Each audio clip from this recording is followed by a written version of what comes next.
సూర్యాపేట జిల్లా కేంద్రంలో శిశు విక్రయాలు కలకలం రేపాయి. శిశువులను విక్రయించిన ముఠాలో 13 మంది సభ్యులు ఉన్నట్లు జిల్లా ఎస్పీ తెలిపారు. నిందితులను అదుపులోకి తీసుకున్నట్లు వెల్లడించారు. నిందితులు ఇప్పటివరకు 28 మంది శిశువులను అక్రమ రవాణా చేసినట్లు గుర్తించామన్నారు.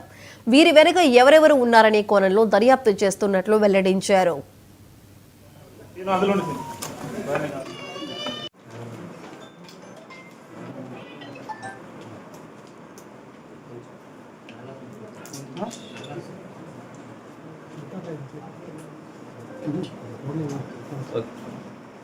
పిల్లల్ని దత్తత తీసుకొని ఇచ్చినట్లయితే వాళ్ళ యొక్క పిల్లల్ని ఏ విధంగా తీసుకొచ్చిరనేటువంటిది, వాళ్ళు దొంగిలించి తీసుకొని వచ్చిర్రా లేకపోతే ఇంకా ఏ విధంగా తీసుకొచ్చిందని మనం రూల్ అవుట్ చేసుకోవాల్సినటువంటి అవసరం ఉంది.